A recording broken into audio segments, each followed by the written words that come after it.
স্বাগত জানাই। আমি তোমরা শুনে দেখো আমার ঘটনাগুলো ভালো লাগে কিনা তোমরা আমাকে জানিও। তো আজকে এই বৃষ্টি মুখর দিনে, বৃষ্টি মুখর সন্ধ্যাতে, সন্ধ্যা বলবো না, রাত হয়ে গেছে, যদিও রাত 9টা বেজে গেছে। তো সেহেতু বৃষ্টি মুখর সন্ধ্যাতে একটা ঘটনা বলি।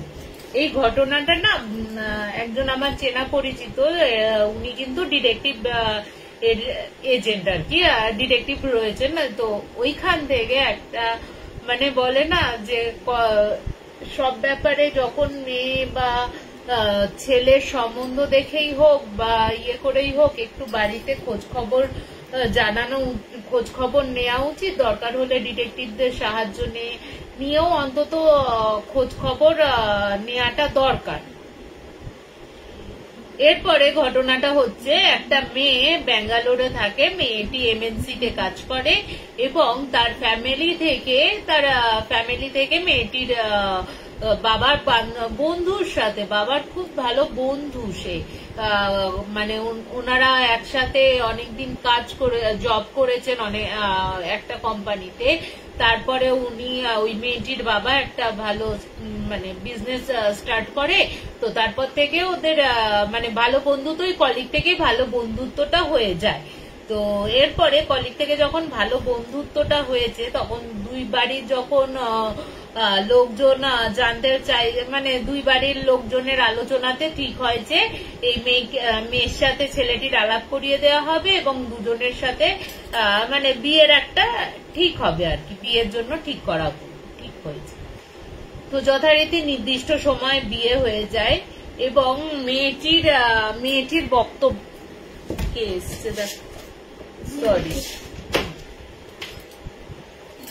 তো মেয়েটির বক্তব্যটা শোনো।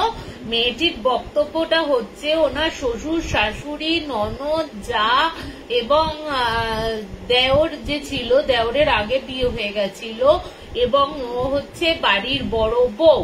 ঠিক আছে, বাড়ির বড় বউ। তো বলছে যে বিশ্বাস করবে না যে কি পরিমাণে ওরা যে এত ভালো হতে পারে, কারোর সাথে কোনো প্রবলেম নেই।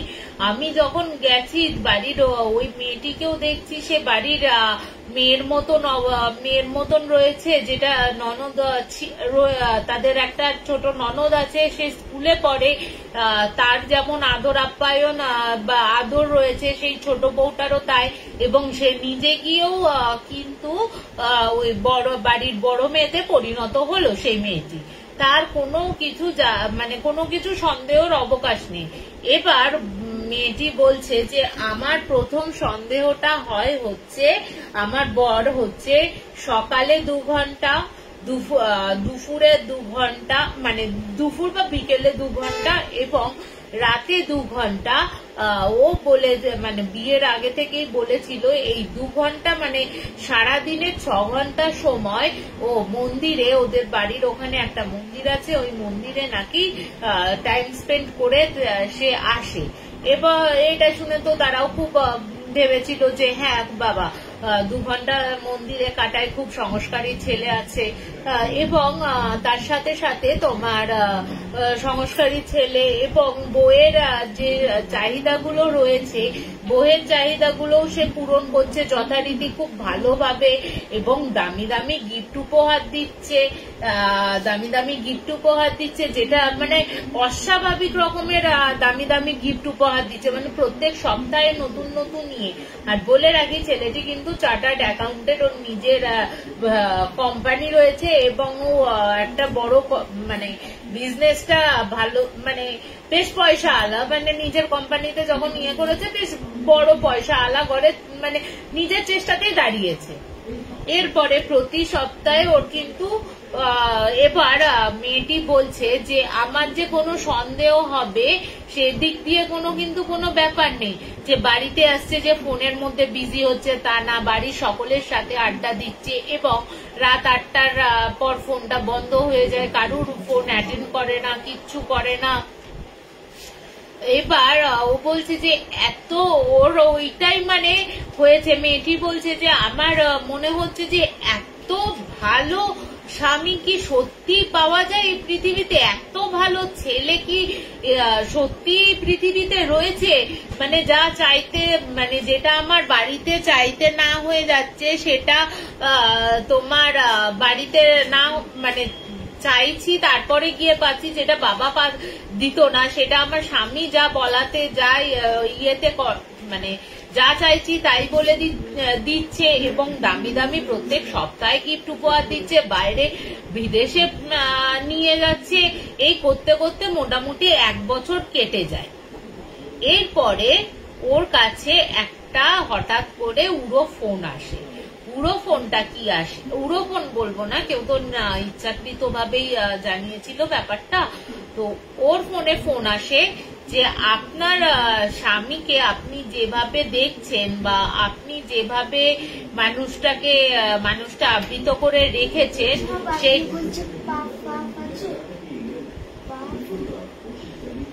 ওইটা কোথায় রেখেছিস? 1 মিনিট একটুখানি দাঁড়াও। ব্যাগটা কোথায় রেখেছিস? যেটা জেটোওয়ালা এলো ওইটা কোথায় রেখেছিস ব্যাগটা? ওই ব্যাগটার ভেতরেই আছে, বাবাকে বের করে নিতে বল বাবাইয়াকে। তো তোমার তখন বলছে যে ওই মেয়েটির কাছে ফোন আসে বলে আপনার স্বামীকে আপনি যেভাবে দেখছেন বা আপনার স্বামী যেভাবে আবৃত করে রেখেছেন নিজেকে সেটা কিন্তু আসল সত্য নয়। তার আপনি বরঞ্চ এমন কোনো কিছু করুন বা কারুর কাছে খোঁজ লাগানোর চেষ্টা করুন, আপনার স্বামীর কিন্তু আসল সত্য আপনি পেয়ে যাবেন। এর বলে ফোনটা রেখে দেয়। এরপর থেকে ওই নাম্বারে কল করলে কোনো ফোনের উত্তর পাওয়া যায় না, এবং কোনো উত্তর পাওয়া যায় না, এবং তার সাথে বলছে যে তার খাবো পরে তোমার তখন বলছে যে ওই ফোনটাতে কোনোভাবে কন্ট্যাক্ট করা যায় না। এরপরে একটা মেয়ের ফোনে যখন এরকম ফোন আসে, স্বাভাবিক ব্যাপারে একটা এত ভালো ছেলে হতে পারে, ওর মনেও একটু সন্দেহ হচ্ছে, এত ভালো ফ্যামিলি, এত কিছু হতে পারে ভালো ফ্যামিলি, কিন্তু এতটাই কি ভালো হতে পারে যে বউকে সবকিছু দিয়ে পূর্ণ করে রেখে দিয়েছে, বিদেশে নিয়ে যাচ্ছে, বিদেশ ভ্রমণ করাচ্ছে, কিনে দিচ্ছে, সমস্ত কিছু করছে। এরপরেও তখন কি করে, ওই ডিটেকটিভ এজেন্সির সাথে যোগাযোগ করে। এবার ডিটেকটিভ এজেন্সির সাথে যোগাযোগ করার পর ওরা তখন একটা খোঁজ খবর, মেয়েটি বললো যে খোঁজ খবর লাগানোর জন্য, এবং খোঁজ খবর লাগানোর পর জানা গেল ছেলেটি যে চার্টার্ড অ্যাকাউন্টেন্টের কাজ করছিল, ওই চার্টার্ড অ্যাকাউন্টেন্টের কাজ করতে গিয়ে তো বিভিন্ন কোম্পানিতে অনেক সময় লোন দিতে চায় না। এবার লোন দিতে না চাইলে কি হয়, বেআইনি ভাবে হোক বা কিছু করে হোক ওই ছেলেটি লোনের ব্যবস্থা করে দিত। এবার ওইভাবে যে লোনের ব্যবস্থা হয় কিনা আমি জানি না, তবে যেটুকু আমি জেনেছি সেইটুকুই তোমাদের সাথে বলছি। তো ওই মেয়েটি তখন তো ওইভাবে, এবং যে ক্লায়েন্টের কাছে ওই 2 লাখ 3 লাখের তো আর কেউ লোন নিত না, কোটি কোটি টাকার লোন নিত, এবং যে কোম্পানিকে বলতো, যে কোম্পানি ওর দ্বারস্থ হতো সেই লোকটির কাছ থেকে বা সেই কোম্পানিটির কাছ থেকে ও মোটা অঙ্কের, মোটামুটি ধরো কয়েক লাখ টাকার মানে নিত। এবার টার্মস এন্ড কন্ডিশনে থাকতো যে ওই মেয়ে, মানে যে কোম্পানিটা নিয়েছে তার যদি লোন হতে না পারে সেই টাকাটা কিন্তু রিফান্ডেবল হবে না, যার জন্য তোমার যার জন্য ওর কিন্তু এই এত উন্নতি হয়ে যাচ্ছে বা এত ওই করছে। এই করতে করতে এই খবরটা ওকে দেয়া হলো। এই খবরটা দেওয়ার পর ওরা আরো খবর বের করলো, কি বলতো, ওই যে 2 ঘন্টা করে ও মন্দিরের নাম করে যে যায়, ওটা কিন্তু বিশ্বাস করো ও কিন্তু কোনো মন্দিরে যায় না, ও পুরো একেবারে সেক্স অ্যাডিক্টেড হয়ে গেছে। এবং ওই 2 ঘন্টা করে ওর বিভিন্ন রেড লাইট এরিয়ায় গিয়ে ওর যে চাহিদাটা রয়েছে সেই চাহিদাটা ও পূরণ করে। এবং এই ব্যাপারটা যাতে ওর স্ত্রী বা ওর বাড়ির লোকে যাতে কোনো সন্দেহ না হয়, তার জন্য কিন্তু ও এই যে বাড়ির যে মানে ওর যে ভেতরের যে আবরণটা, ওইটা বাইরে থেকে ঘিরে রেখেছিল, একটা ছদ্মবেশ ধারণ করে রেখেছিল, যা বলতে পারি আমি তোমাদের, একটা ছদ্মবেশ ধারণ করে রেখেছিল। এরপরে তো প্রত্যেকটা জায়গায় ওই ডিটেকটিভ এজেন্সির যে লোকগুলো রয়েছে তাদের ফটো সমস্ত কিছু এভিডেন্স ওরা জোগাড় করে দেয়, এবং ওই মেয়েটিদের সাথে ওই 2 ঘন্টার যে চ্যাট, তারপর ওরা কোথায় যাচ্ছে, কোন গাড়িতে যাচ্ছে, কিভাবে ইয়ে করছে, কোন ড্রেসে ইয়ে করছে, সম্পূর্ণ পুঙ্খানুপুঙ্খ তথ্য ওই মেয়েটির কাছে দেয়। এবং ওই মেয়েটি পরবর্তী ক্ষেত্রে বাপের বাড়ি শ্বশুর বাড়ি দুতরফেই জানায়। দুতরফে জানাতে ওই যে মেয়েটি মানে ছেলেটির বাড়ির লোক আছে তারা তো হাঁ হয়ে গেছে যে ছেলে, এবং পরবর্তী ক্ষেত্রে জানা যায় যে সত্যি কিন্তু ওই ছেলেটির বাড়ির লোক কিন্তু সত্যিই ভালো। ডিটেকটিভ এজেন্সি জানায় যে সত্যি ভালো ফ্যামিলি, একটা একদম নিখাত খুব ভালো ফ্যামিলি, কিন্তু ছেলে যে এরকম হবে এই ব্যাপারটা না ওর বাড়ির লোকও, মানে ছেলের ওর বরের বাড়ির লোকও কিন্তু মেনে নিতে পারেনি।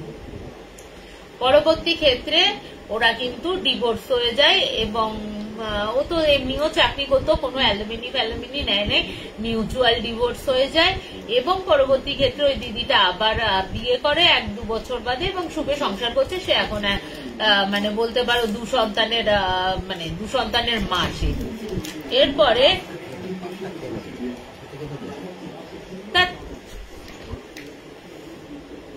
তো ভাবো যে লোকে বলে না, সে প্রেম করেই হোক বা বিয়ে দেখে শুনেই হোক, অন্তত আশেপাশের লোকজনদের একটু খোঁজ খবর নিয়ে বা ডিটেকটিভ লাগিয়ে যাই হোক না করে অন্তত খোঁজ খবর নিলে এই মেয়েটির জীবন অন্তত বেঁচে যেত।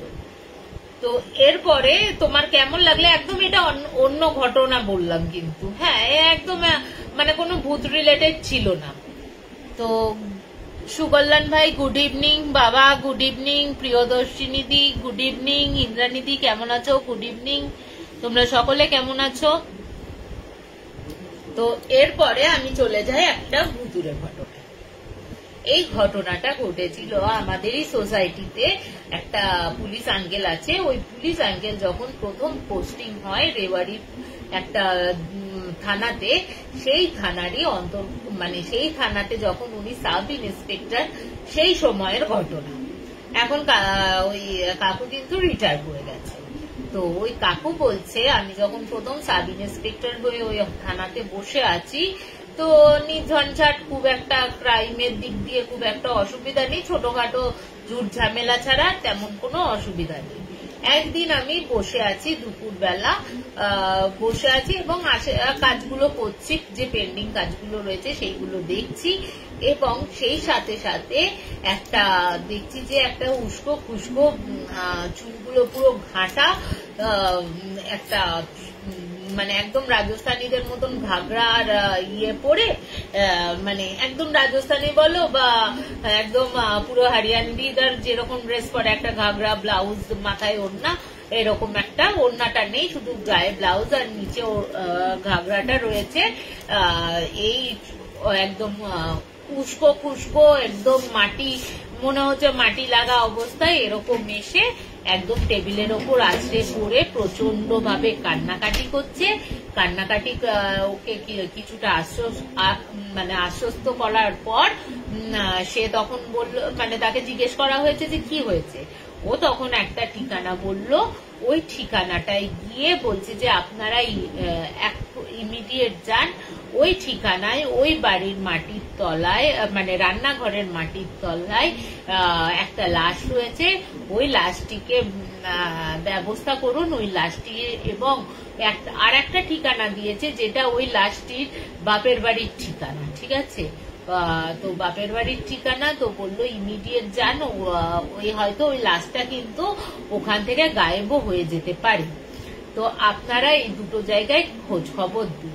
এরপরে যথারীতি এরকম করে যখন জিজ্ঞেস করছে আঙ্কেল যে আপনি তাহলে কে হন ওই মেয়েটির, আপনি বা জানলেন কি করে, বলে আমি কোনোভাবে জেনেছি,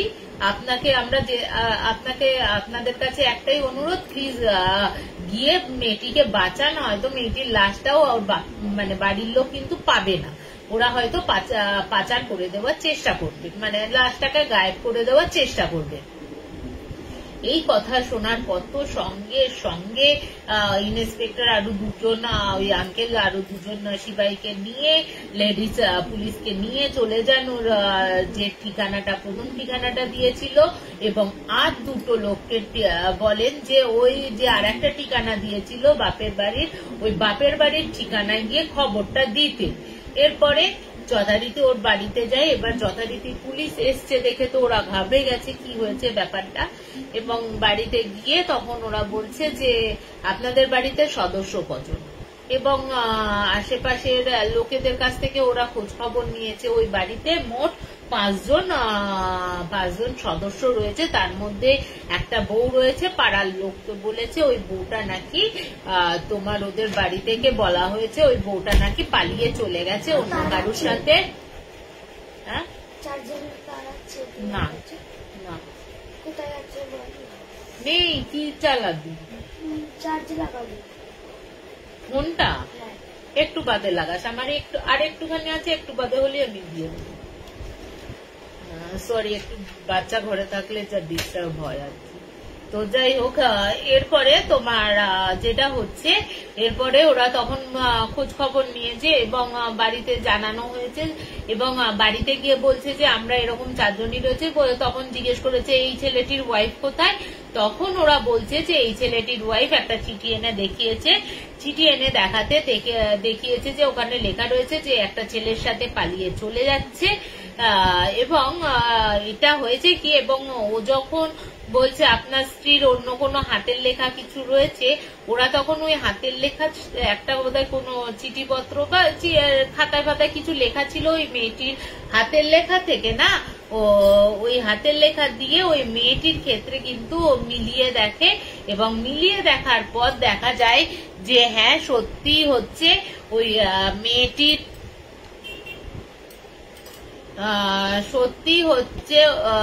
ওই মেয়েটির অ্যাকচুয়ালি হাতের লেখা। এবং তার পরবর্তী ক্ষেত্রে যখন ওই মেয়েটির বাপের বাড়ির লোককে এখানে নিয়ে আসা হয়, এখানে নিয়ে আসার পর তখন কিন্তু ওই বাপের বাড়ির লোকরা বলে যে না, আমরা এই জিনিসটা মানছি না, কারণ আমাদের মেয়ে এরকম খারাপ না, কিন্তু ওই মেয়েটির সাথে আমরা কোনোভাবে, আমাদের মেয়ের সাথে আমরা কোনোভাবে যোগাযোগ করতে পারছি না। এরপরে তোমার কি করে, এরপরে তোমার ছেলেটি এরপরে যখন ওরা তো বলেই দিয়ে, ওই মেয়েটি তো এসে বলেই ছিল কোথায় ওই জিনিসটা রাখা রয়েছে, তখন ওই মেয়েটির কথা অনুসারে রান্নাঘরে যায়, রান্নাঘরে গিয়ে দেখে মেঝেটা কিন্তু সদ্যই একেবারে মানে পাথর বসানো রয়েছে, এবং পুলিশ সাথে সাথে যে লোকজন আসে সেই লোকজনদের ডেকে নিয়ে আসে, মানে মাটি ঘোড়ার যারা লোকজন রয়েছে তাদের ডেকে নিয়ে আসে। 1 মিনিট একটু ধরো তো,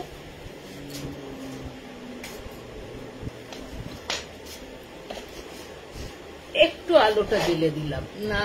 তো ওই মেয়েটির তোমার ওই মেয়েটির যে বাপের বাড়ির লোকজন আসে, সেই বাপের বাড়ির লোকজনকেও বলা হয়, কিন্তু ওই মেয়েটির বাপের বাড়ির লোকজন আবার মানতে চায়নি, জানো তো, ওই বাপের বাড়ির লোকজন মানতে চায়নি। না মানতে চেয়ে ওরা তখন বলছে যে একটা কাজ করো, তোমার 1 সেকেন্ড একটুখানি, হ্যাঁ, তখন ওরা বলছে যে এই মাটিটা রয়েছে না, এই মাটিটা খোঁড়ো। এই মাটিটা খোঁড়ার পর ওরা যখন টাইলস ফাইলস সরিয়ে ওই মাটিটা বের করলো, বিশ্বাস করবে না, ও মানে বডিটা তো মানে প্রথমে বলছে, আঙ্কেল বলছে প্রথমে যখন মাটি খোঁড়া হলো প্রচন্ড গন্ধ বেরোচ্ছে, গন্ধ বেরোনোর পর আমরা যখন পুরো মাটিটা খোঁড়া হলো দেখা গেল যে মেয়েটি মানে মুখ মানে গলে গেছে, অতটা বোঝা যাচ্ছে না, অল্প স্বল্প মাংস, কিন্তু লোকটিকে কাকু বলছে আমি শুধু চিনতে পারলাম মেয়েটির জামা কাপড়, হাতের ও পায়ের মোটা মোটা সেই বালাগুলো হয় ওরকম পরে, ওইগুলো দেখে আমি জাস্ট অবাক হয়ে গেছি যে এই একই জামা কাপড় পরা কি করে হতে পারে, এই মেয়েটি বা কে? তখন আমরা ওর বাপের বাড়ির লোককে জিজ্ঞেস করা হয় যে আপনার কোনো দ্বিতীয় বোন আছে কিনা, এবং ফটো দেখানো হয়। ফটো দেখানোর সাথে ডিএনএ ফিএনএ ম্যাচ করে যায় যে ওই মেয়েটি, মানে বলছে ভাবো নিজের খুনি নিজের।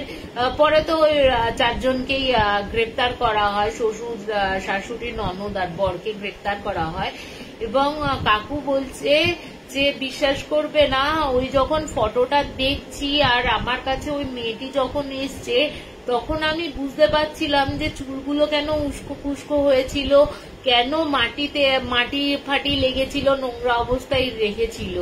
মানে সে তার নিজের আত্মাটা মানে মুক্ত হওয়ার জন্য বলো, মুক্ত করার মানে নিজের আত্মাটাকে মুক্তি দেওয়ার জন্য বলো, বা নিজের খুনিদের ধরার জন্য বলো, ওই মেয়েটি কিন্তু পুলিশের কাছে এসে বলেছিল। এবং পরবর্তী ক্ষেত্রে কিন্তু ওরা বহুভাবে তারা লোকজনদের ডেকে জিজ্ঞাসা করেছিল যে কি হয়েছে না হয়েছে, যে এদের কোনো মানে দ্বিতীয় জমজ বোন আছে কিনা, যে খবরটা দিয়েছিল। কিন্তু পাড়ার লোকও বলে না, মেয়েটি 3 ভাই একটাই বোন, মেয়েটি একাই রয়েছে, ওর কোনো দ্বিতীয় আর বোন নেই। মানে কি ভাবো, একটা অদ্ভুত ঘটনা। পুলিশদের সাথেও কিন্তু এরকম অদ্ভুত ঘটনা হয়।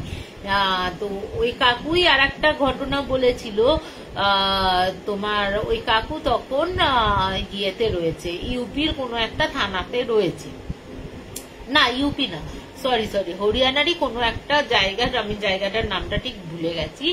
ওই জায়গার উনি তখন ইন্সপেক্টর হয়ে গেছেন, বা তার একটু উপরের পদে আঙ্কেল কিন্তু গেছেন। এবার আঙ্কেল বলছে আমাদের ওই একটা যে ইয়েতে তো রয়েছে, সেল রয়েছে, তো সেলের 7 নম্বর সেলটা হচ্ছে, ওখানে না কাউকে রাখা যায় না। ওখানে রাখলেই কেউ না, মানে যতজনকে রাখা হয়েছে প্রথমে ওখানে একটা ছেলেকে রাখা হয়েছিল, যে ছেলেটা ছিল খুনির আসামি। এবং ওই ছেলেটি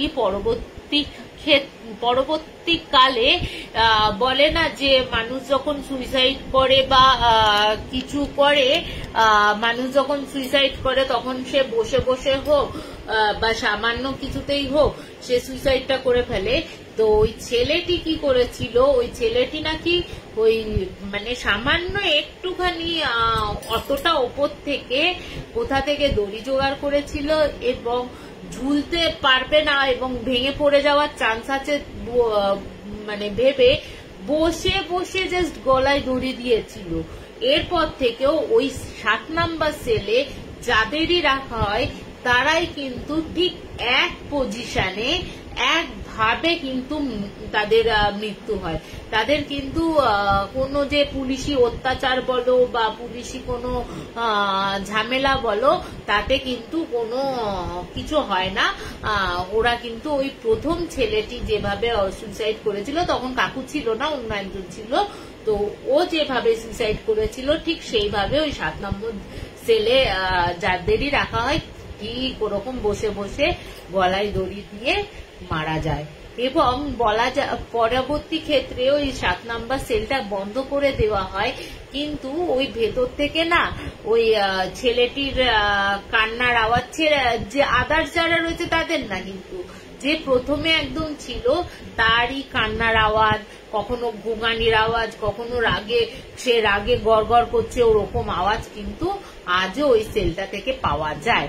তো কেমন লাগলো দুটো কাকুর ঘটনা? ইন্সপেক্টর বলছে যে আমরা হয়তো বিশ্বাস করি না, কিন্তু এক একটা সময় না এমন কিছু ঘটনা ঘটে যার জন্য আমাদেরও বিশ্বাস করতে বাধ্য হয়।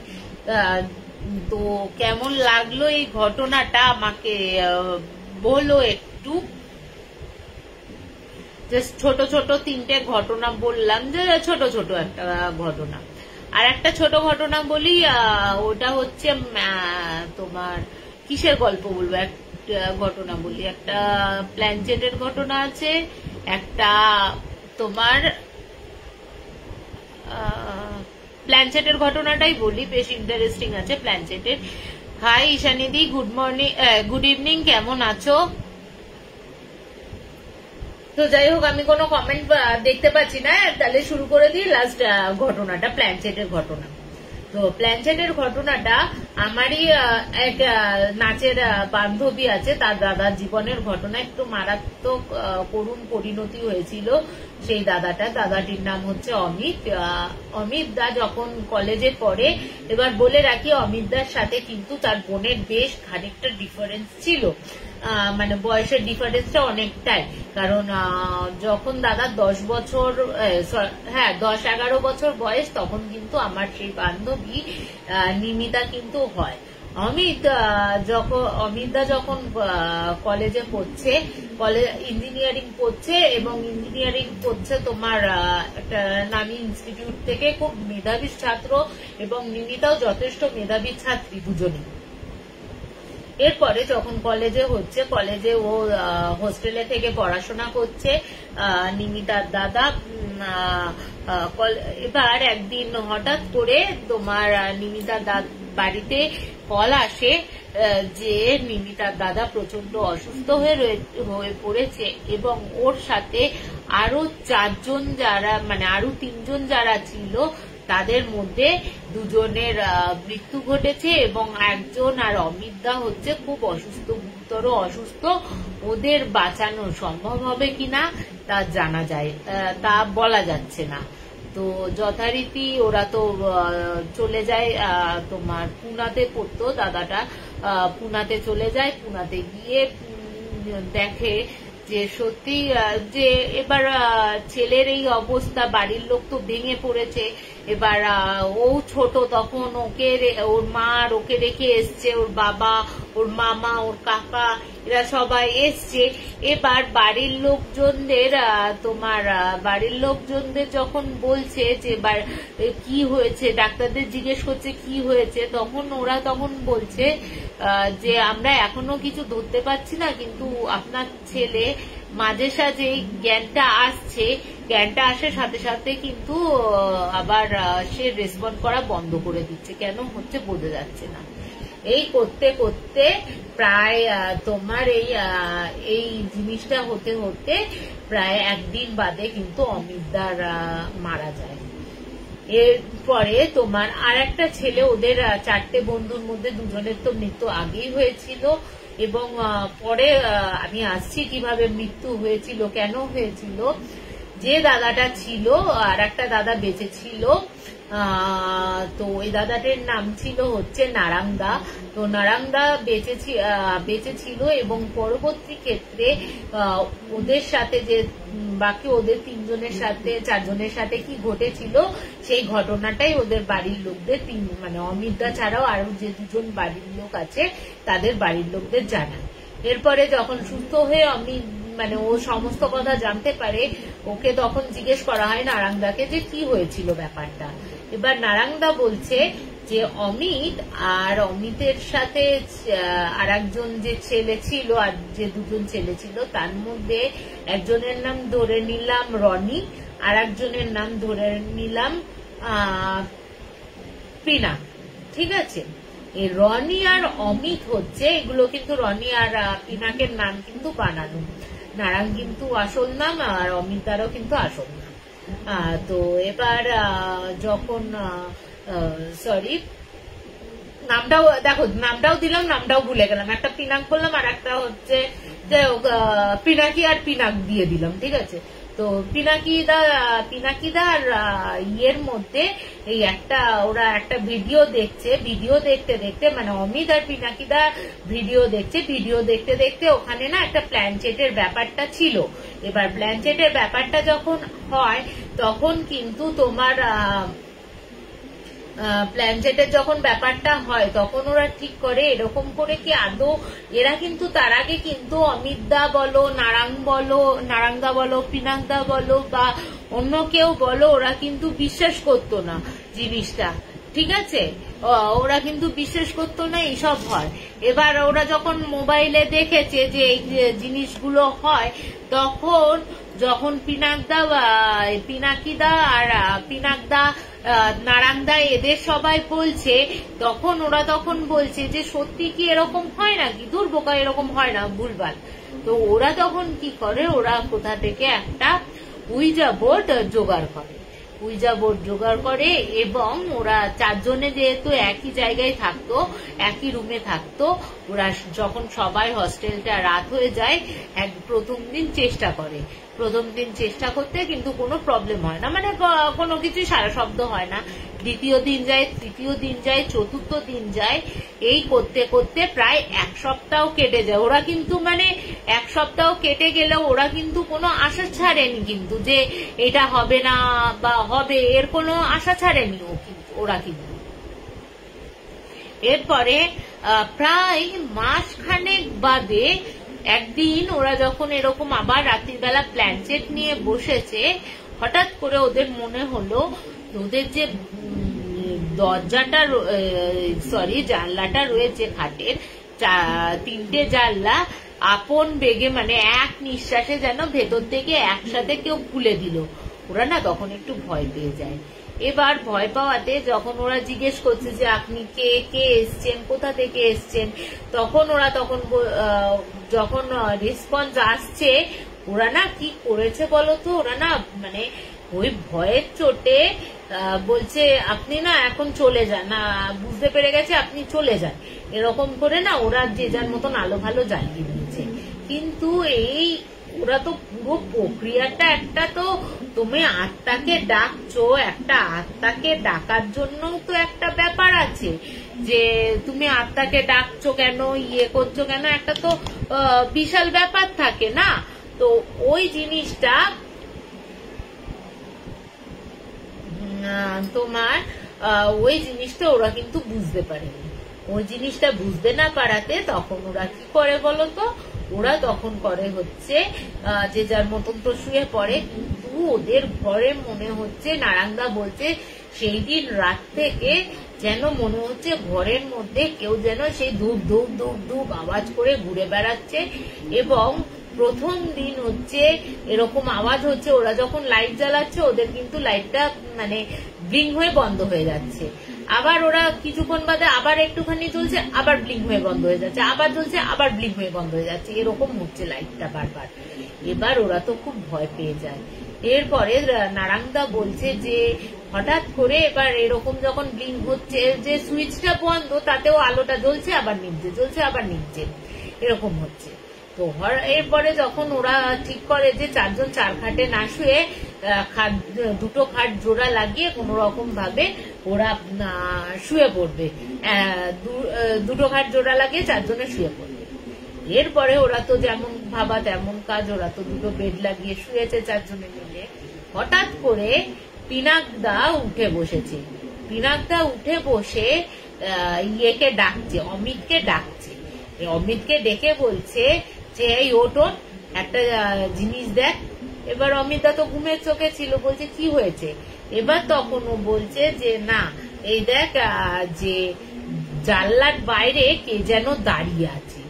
এবার অমিতদা বলছে যে অমিতা চোখ কচলে যখন দেখেছে তখন দেখছে, বলছে যে বিভৎস আকৃতি, মুখটা দেখে বোঝা যাচ্ছে না কিন্তু লাল লাল ছোপ ছোপ কিরকম একটা, আর লোমশ, কেউ যেন একটা ওই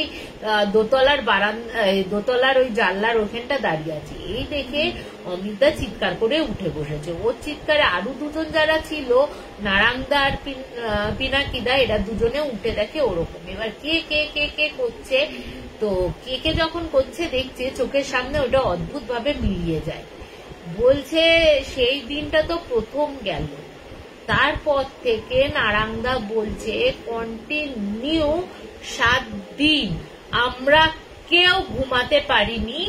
ওই লোমশ হাতটা, লোমশ মুখটা তো বোঝা যাচ্ছে না, কিন্তু লোমশ হাত দিয়ে আমাদের যেন, আমরা যখনই ঘুমাতে যাচ্ছি আমাদের তখনই যেন উত্তপ্ত করছে, মানে এতটাই উত্তপ্ত করছে আমরা মানে উঠে বসে চিৎকার করতে বাধ্য হচ্ছি। এবং আমাদের চিৎকারটা ওই গেটের বাইরে অবধি যাচ্ছে না। আমরা যে 7 দিন এরকম চিৎকার চেঁচামেচি করেছি, ওরা কিন্তু আশেপাশের যারা রয়েছে তারা কিন্তু কখনো এসে বলেনি যে তোমরা চিৎকার করেছো, তোমরা কেন শুনতে পাচ্ছ না, তোমরা চিৎকার করেছো আমরা শুনতে পাইনি, ওরা কিন্তু শুনতে পেত না। এরপরে একদিন বলছে পিনাকদা শুয়ে আছে, ওরকম দুপুরবেলা শুয়ে আছে এবং পিনাকদার শরীরটা ভালো নেই দেখে ও সেদিন কলেজ যায়নি এবং বাকি তিনজনে ওরা একসাথে কলেজ গেছে। এরপরে দরজাটা ভেতর থেকে দেয়া ছিল। যখন কলেজ শেষ করে ওরা বাড়িতে ফিরে আসে, এটা কিন্তু 1 সপ্তাহ বাদের ঘটনা বলছি। 1 সপ্তাহ ওদের ওরকম উত্তপ্ত করতো, দাঁড়িয়ে থাকতো মাথার কাছে, কখনো ঘাড়ের কাছে নিঃশ্বাস ফেলতো, ওদের রাতটা কোনোভাবে ঘুমাতে দিত না। এরপরে ওরা যখন কলেজ থেকে ফিরে আসে, পিনাকিদা ওরা তিনজনে যখন ফিরে আসার পর দরজা যখন নক করছে, ভেতর থেকে কাউকে সাড়া দিচ্ছে না। এদিকে ফোনের মতন বেজে যাচ্ছে, কোনো সাড়া শব্দ পাচ্ছে না।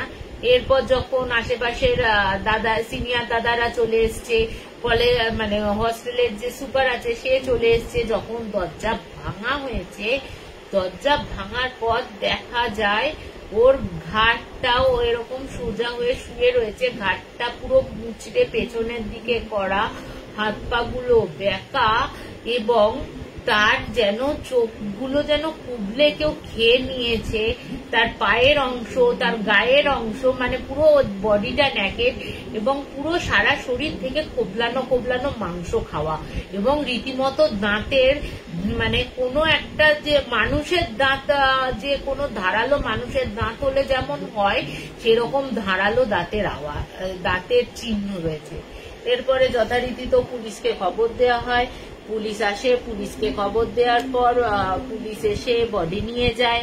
তার বাড়ির লোকদেরও জানা হয়, পুলিশকে তো যথারীতি তোমার বডি দিয়ে দেওয়া হয় এবং ওরা ভয়ে বলতেও পারছে না যে কি হয়েছে না হয়েছে ওদের বন্ধুদের সাথে। ওরা তো বুঝতে পারছে কি হয়েছে। এরপরে বলছে আর একদিন এরকম পিনাকদার কথা বললাম, পিনাকিদা শুয়ে আছে। ওই পিনাকিদা শুয়ে থাকতেই রাত্রির বেলা ওরা তিনজনে একসাথে রয়েছে, ওই ঘরেই রয়েছে, তখনও দেখতে পাচ্ছে এবং ওরা ঠিক করতো কি রাত্রির বেলা ওরা না জেগেই থাকতো, জেগে থাকে না, ওরা পড়াশোনা করতো রাত্রির বেলাতে এবং দিনের বেলা যেটুকু সময় পেত কখনো কলেজ যেত, কখনো কলেজ বাং করে ওরা ঘুমটা নিজেদের পুষিয়ে নিত। দিনের বেলাতে কোনো প্রবলেম কিছু হতো না, কোনো পায়ের আওয়াজ বলো কিছু বলো কোনো কিছুই প্রবলেম হতো না, কিন্তু রাতের বেলাতে ওই প্রবলেম গুলো হতো। এরপরে পিনাকদা বলছে যে অনেকক্ষণ রাত অব্দি পড়েছে, পিনাকিদা বলছে আমি শুয়ে পড়লাম।